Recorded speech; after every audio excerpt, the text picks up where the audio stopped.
Hi,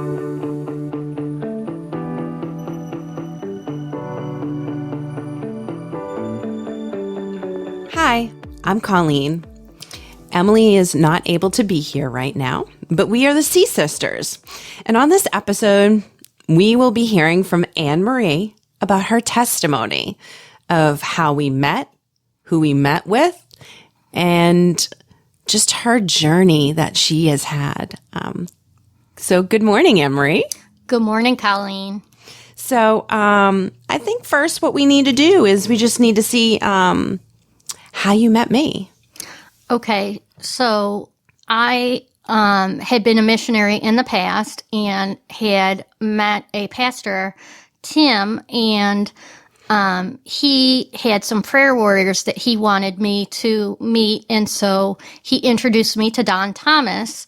And when I got diagnosed first with breast cancer, Don asked me if he could hook me up with his friend Colleen.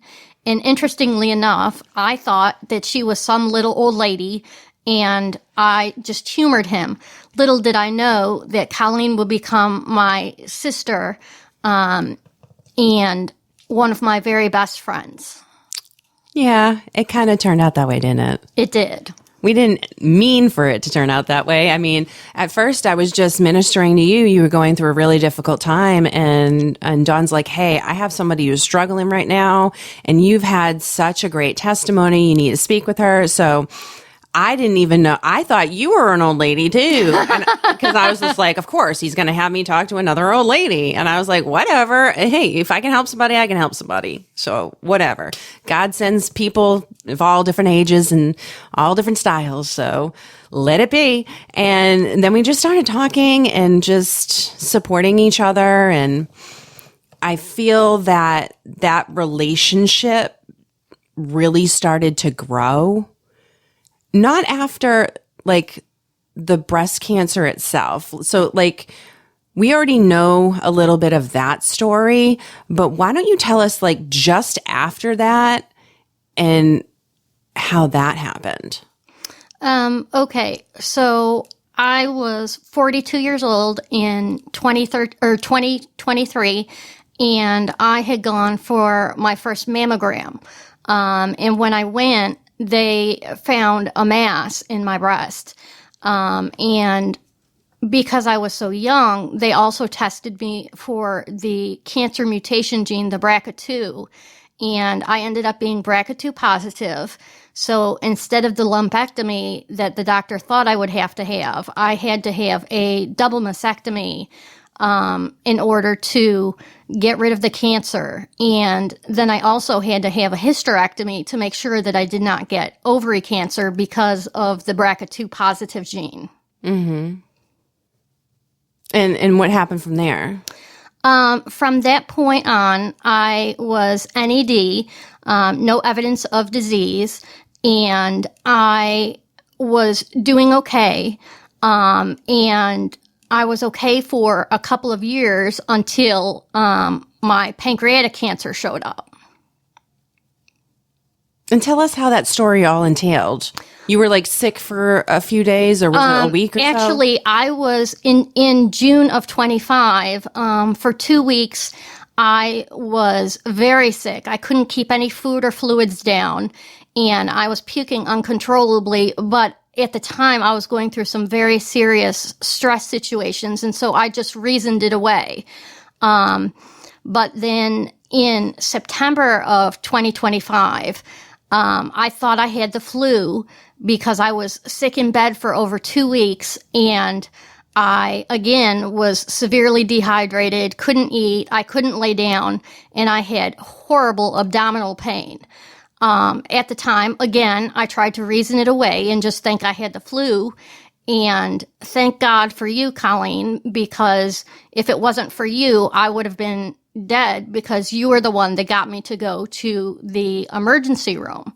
And the weird thing about that, what people don't really realize is that in that situation during that moment, just God came to me and was just like, you need to convince her in one way or another. She needs to go. And since I wasn't physically there. I mean, you were all the way in Florida. I was on the way in North Carolina. I had to some way convince you without being mean and cruel, but supportive, because in that moment you were just so scared. Absolutely. And just with so many uncertainties. And I knew that it wasn't just the flu, because I felt like it was like all over again when I had COVID, before we even know about COVID, and how violently sick I was, and how thankful I was that my best friend was there. I felt like you were just in that same situation, and that God was putting it on my heart. Like, you need to make sure that she goes. And that's what happened. You went, and then tell them what happened after that. Okay, so once I got into the emergency room, initially they diagnosed me with severe pancreatitis. They did all sorts of blood labs and workup, but when they took a CAT scan of me, they discovered that I had over a 10 centimeter mass in my pancreas. And for anybody that doesn't know, pancreatic cancer is actually the third deadliest cancer, but it's so rare that only 3% of people get pancreatic cancer, and less than 13% make it past 5 years of their diagnosis. Because there's considered no cure. Right. There's no cure at this point in time. And because of where the pancreas is located in the body, oftentimes it's overlooked until it's too late. And in fact, my cancer was so rare that there was no data on it, and they didn't even stage my cancer because they couldn't. There was no data. But how are you feeling? Like, were the nurses talking to you? How did you interact with them during this experience? I was terrified because I ultimately thought it was a death sentence. In fact, the doctor that did the biopsy on me had told my mom that I was going to die. I didn't know this at the time. Which, by the way, I told her that he should be dismissed. Absolutely. You do not need negative people around you during this period of time to begin with. Right. And my mom and we had friends in the past who had pancreatic cancer, and ultimately they died within months. And if Colleen had not come and gotten me to go to the doctor, I would have died, because at that point in time, my tumor was over 10 centimeters, and it was considered inoperable at the point at which I was diagnosed. So when did you meet Dr. Apuri and all that? Well, Dr. Apuri actually was my doctor, my oncologist for my breast cancer. And at the time with the BRCA2, I remember distinctly asking her, what were the odds that I would get cancer again? And she had said, at that point in time that, there was a percentage, but that we would monitor everything. Yep. So when I got pancreatic cancer, I was shocked. And I was terrified. But the thing that I have to say about this is that with God, God's story never ends in ashes. No matter how bad it looks, ultimately, if you have Jesus in your heart as your Lord and Savior, you're going to be okay, either here or hereafter. And what people forget is, like, sometimes when you're going through something like this, like I told you, you were a phoenix, because you literally are going to rise from the ashes, and you're going to be transformed into something that somebody hasn't even seen before, but such a beautiful thing. And in all of this process, you didn't understand why I was so adamant in the situation, being like, you're going to have the surgery and you're going to be fine. Right. And at the point in time, because my tumor was so large and it was wrapped around some main blood vessels, it was considerable to be inoperable.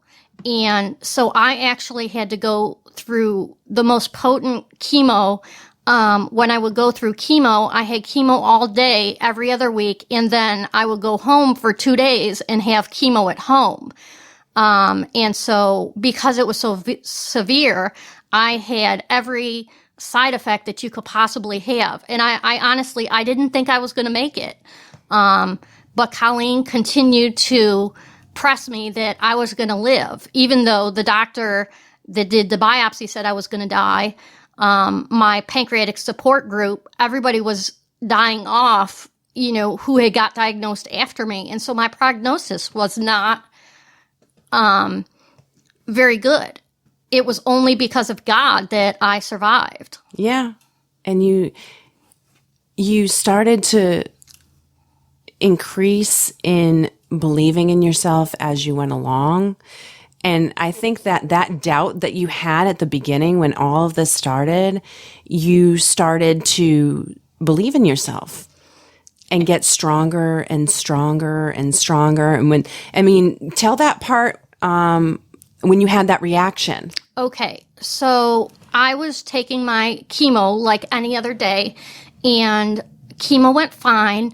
In fact, I was having a lovely conversation with my fellow cancer warrior, Jerry, that day, who I love dearly. Mm-hmm. And everything went according to plan. Now, prior to that, my potassium was very low. And so Dr. Apuri had thought that I had gotten my potassium tablets, but the pharmacy was out. And so I was even lower than what she had anticipated. Mm-hmm. And so chemo was done. And all of a sudden, my legs started to feel rubbery. And I told Nick, my favorite nurse, that I wasn't feeling good. And so he had me sit down, and he sat with me. And all of a sudden, my face started to droop, my eyes closed, and I couldn't breathe. That must have been so scary. I was terrified. And so they immediately called Dr. Apuri, who came in, and she believed that I was having a stroke. And so they called 911, and I was rushed to the hospital in an ambulance. And at that time, I couldn't even pray. All I could think in my head was help. I felt like I was going to die then. It's hard to relive some of this sometimes, isn't it? It makes you kind of wow, I've just been through this. Right. And so for me, I'm still traumatized. Every time I see an ambulance, I freak out. And I just relive it. I relive what I went through. Now, what was going through your mind at that point? Were you praying to God? Were you asking God? Didn't you say that you were having trouble breathing? I couldn't even breathe. I had an oxygen mask on me, and even with the oxygen mask, they had to keep increasing my oxygen. And so when I got to the hospital, it literally was like something on TV with tons of doctors and nurses swarming me. I was in the trauma unit, and they had put me in ICU. They had contacted a neurologist via telehealth, mm-hmm. and she determined that I was not having a stroke, thank God. Which is good. That was a good thing, a good mark against you. Right. Not against you, for you. Right. But at the time, she had said that I was having a severe reaction to my chemo, and I ended up in the hospital for over a week. They could not regulate my numbers or my potassium. And if you do not have enough potassium, you can get a heart attack. And so they were worried that I was going to get a heart attack. And so did they do an EKG on you or anything? Yes, they did an EKG, and my heart and everything, thank God, had turned out to be okay. But when they had done the CAT scan and found that mass, they immediately sent me 2 hours south to a special hospital in Largo, Florida, because they could not do the biopsy. They had to go through my stomach to get to my pancreas to do the biopsy. Mm-hmm. And at that point in time, like I said, that particular doctor told my mom that I was going to die. So your mom was with you during all of this? Yes, my mom is my hero. Besides you, she is the one that saved my life physically.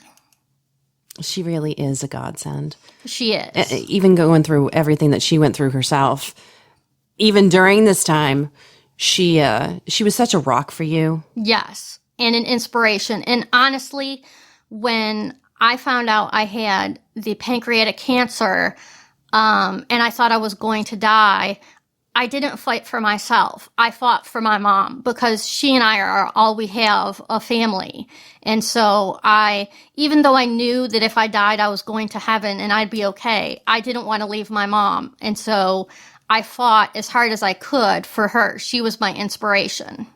Well, I can understand that, and I can understand that would make you want to shout it from the rooftops, exactly what you've been going through. Absolutely. And that's why it was so important for you to come today and tell your story, because of this going on. Now, what happened next? So after I got the biopsy and the pancreatic cancer diagnosis, I was in such severe pain. I was bedridden, and I literally lived with a garbage can next to me. And so I was miserable. And at that point in time, I couldn't read my Bible. I couldn't even pray. I didn't have any strength. All I could say was, help Jesus. And so I got my port in October for chemo, and I began chemo in November. And like I said, I would go every other Tuesday and have my chemo, and then I would take Henry, who was my at-home chemo, for 2 days. And now, was that Henry? Henry was like what, a portable he was pump a or something? portable. It was a portable chemo treatment, and so it was hooked to my port, and I would receive chemo 24/7 for 2 days, and then I would go and get unhooked, and then I would be okay. But during that time, I was so deathly ill, and like I said, I was bedridden. The only time I was out of my bed was to go to the bathroom and to take a shower. I couldn't even shower myself. I was so weak that my mom had to help me. Mm-hmm. Now, what was the thing that kind of you would suggest was your turning point, or the when you thought God's hand must have been really on this? Honestly, I think it was when I made it through the December reaction that I almost died. Because Dr. Apuri had to change my chemo because the chemo was literally killing my body. I had lost over 70 pounds, and I was wasting away. And so the turning point, I believe, was when she changed my chemo. I was able to survive a little better than I originally had. And so that was in January. So what you're saying is they must have figured out what was wrong with that chemo that you had the reaction to. They fixed it, and then they started moving forward, and you starting to see progress? Right. And so in February, I had undergone 6 treatments, which had been the initial agreed upon dosage. But then Dr. Apuri, because of the tumor size, she asked me actually on my birthday, February 24th, which I didn't think I was going to even see my birthday. She asked me to do one more chemo for her. And at that time, I was devastated because I had already rung the bell. I thought I was done and had relief. And, here I was going to undergo it again. See, and that's what people don't realize with the experiences that we have, that there is no end. No, it's when you ring the bell, it's just another beginning. It's not an end. It's just an end to a chapter. Absolutely.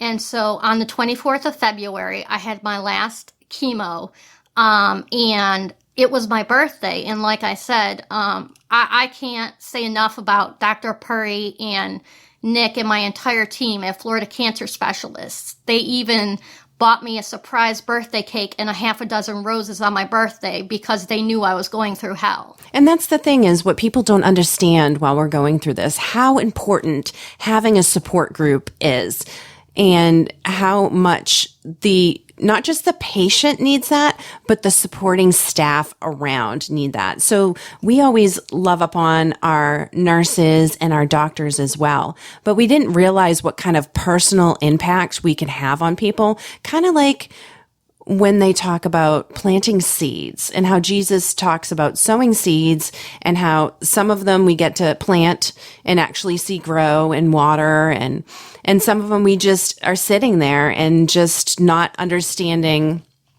why is this not coming to fruition for me? Like, I really poured into that person. I didn't understand if what I did wrong, but it wasn't for you to see. So you poured into your nurses and doctors, and it was like God was just trying to remind you, because he knew you needed not just the physical support, but the spiritual support in knowing that you have impacted other people.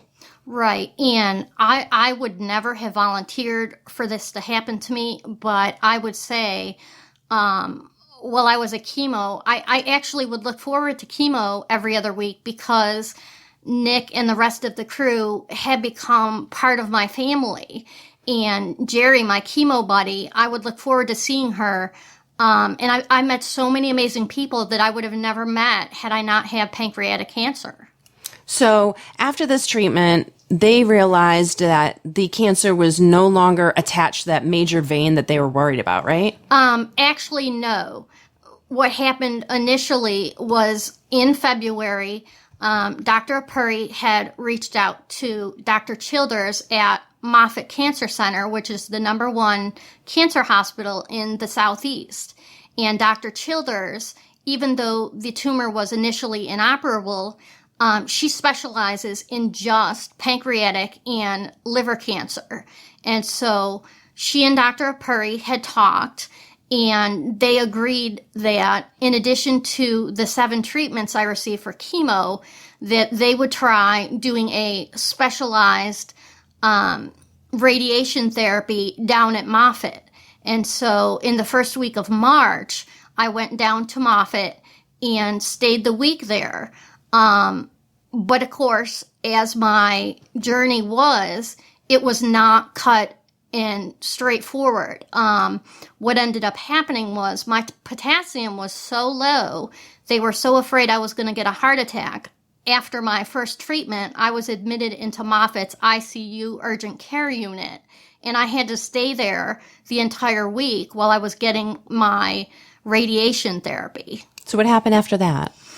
After that, I was very, very sick because of the radiation.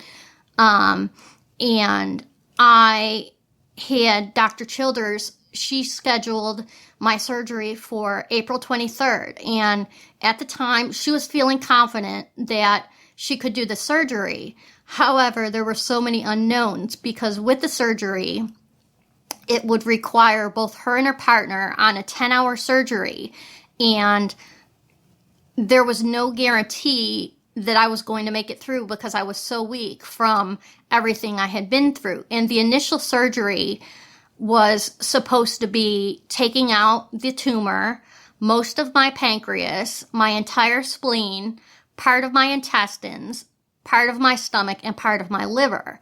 Now, when they did the final CAT scan and the PET scan, they realized that my tumor had shrunk down to an incredible 2 centimeters from before when it was over 10 centimeters and inoperable. So it was such a God thing because my body responded so well to the treatment. And when I ended up having the surgery, she did not have to take out my intestine, but I did lose my spleen, most of my pancreas, a very large part of my stomach, and a portion of my liver. And how was it after surgery? Well, honestly, after surgery initially, it was pure hell. I had never been in so much pain. In fact, I had a pain button, and within an hour, they told me that I pressed the button over 200 times. And you couldn't remember anything during that time either. No. You don't even remember touching it. No, I don't remember touching it. I don't remember anything. I remember that I had the best darn nurses, especially my one nurse, Sam. She took such good care of me. And you crashed at one point, too. Yes, I did. They brought everybody in and had to do another EKG because my potassium, again, was so low. They were afraid I was going to have a heart attack. My kidneys were shutting down. And during the surgery, I had lost so much blood that I actually had to get 3 bags of blood. When I came out of surgery, I had IVs coming out of everywhere. They even put an IV in my foot. Mm-hmm. And I really don't remember that time. All I remember is my mom being there and having such amazing, horrible pain. But what is interesting is that two things. One, within hours of my surgery, I actually was able to get up and walk to the door. They were amazed. And initially, I was supposed to stay in the hospital for 10 days. Well, God's hand was on me, and I was only in the hospital for 6 days. And so, which is unheard of. It's absolutely unheard of. I mean, just that you succeeding in the surgery alone, right? That was I unheard survived. Of. But to be able to leave the hospital so soon, right? And I was terrified to leave. But Dr. Childers, she was the most compassionate doctor. In fact, even before surgery, she held my hand until I fell asleep. Mm-hmm. And she was just amazing. She would come and visit me with her associates. Her bedside manner was amazing. Yes. I mean, if I could give her 100 stars, I would give her 100 stars. She literally saved my life. Mm-hmm. So your mom was there during that time, and then you guys went home. And then when did you find out that you were NED? Well, when I went back a week later, and they had gotten all the cancer margins, and literally the doctors were crying because my cancer numbers were absolute zero. That never, ever happens. There's usually a trace of cancer left. And you literally saw God's hand in that, because you're just like, he wiped me clean. Right. And not only that, but the tumor, because of the radiation and the chemo, the tumor was dead. So there was no evidence of disease, and my margins were 100% clear. And even though I had to stay on my walker for 2.5 months, the doctors were literally like, who are you? You're like Superwoman, because I made such leaps and bounds. And all I can say is that all of the people that were praying for me across the world and across the country, that's why I'm here today. It wasn't anything I did. It wasn't anything in my strength. It literally was God's hand. And I have never felt so close to God. And it literally made me a better person. Like you said about the phoenix, I rose from the ashes, and I wasn't even supposed to live. And not only am I living, I'm thriving more than I ever have. And my relationship with Jesus is even closer now than when I was a missionary. Like you had fire within you before, but you were a burning furnace now. Absolutely. And all I can say is that every opportunity God gives me, I share my story, because if it wasn't for Dr. Apuri and Nick and the team and Dr. Childers, I wouldn't be here today. If it wasn't for you, you literally saved my life, Colleen, and I am eternally grateful for that. Well, I just think that that's what God wants us as sisters in Christ to do. Wants us to be that support that each other needs. And I truly believe, there was a saying that I saw the other day, that God made you go through the darkness so that you can lean back and have your hand out for the next person that needs to be led through. And I feel like that's what God did for us. Absolutely. And even as we speak, I have been able to minister to several people in my PanCan support group. And a friend of mine even had reached out because a friend of hers from high school, her husband, has recently been diagnosed with pancreatic cancer. And so I'm paying it forward. Mm-hmm. Absolutely. What is the one thing, if you could pay it forward in a way, what's one thing that you would tell somebody that's just starting out in this journey? The biggest thing I would say is trust God, because no matter how bad it looks, until God says it's time for you to go home, no matter what anybody does, no matter what Satan tries to throw at you, nothing is going to take you away from his plan and his sovereignty. Absolutely. I truly believe that. And I believe that if you put all of your faith in God, when they say truly believe that, God is sovereign. God is the ultimate physician. And in one way or another, he is going to get us through whatever we have to deal with. That we're going to be healed in here in this life or the next. But while we're still here, why aren't we just doing things for his glory? Absolutely. And something that I've realized is I've literally become so grateful for life and the little things every day. I'm thanking God to be alive. I mean, I'm not going to lie. It's a very hard recovery. From the surgery itself, my internal organs, it will take over a year to regulate my body. And I do suffer from horrible neuropathy. I can't feel my hands and feet, and I need a lot of help, I should say, from my mom to do daily tasks. But I'm so grateful to be able to walk on my own. I've started walking with my neighbor, Karen, and I couldn't even walk for over 2.5 months by myself, even after physical therapy. So I don't take anything for granted anymore. Well, I think that, but I think also you didn't realize how strong you really were. Well, that's exactly it, because I lost my fire for a while. I had a lot of you lost your identity. I did. I lost my identity. I literally lost everything on a worldly sense through PanCan. I even had to give up my apartment to move in with my mom because I needed such help. But in the end, I didn't lose anything. And in a way, you were like Job. Yes, I literally was like Job. I had even lost friends over this, But God was closing doors for a reason, and yes. then he was opening new ones for you as well. Absolutely. And you've met some incredible people now. Yes, I would never wish this on anybody, but honestly, this has been, in my 45 years, this has been the most life-changing event, and if I had to do it again, I would, because it's made me such an incredible person. But it's also, while chipping away at the disease and everything, it was also chipping away at those walls you were putting up that was separating you from God. Absolutely, because beforehand, I used to have photographic memory, and, I had gone to seminary, and so I had a lot of head knowledge. And I relied on that. And honestly, I was prideful because I excelled and I was so good at what I did.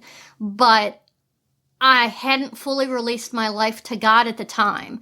But with PanCan, it stripped everything away until all that I had was Jesus. And if you have Jesus, you have everything you need. Right.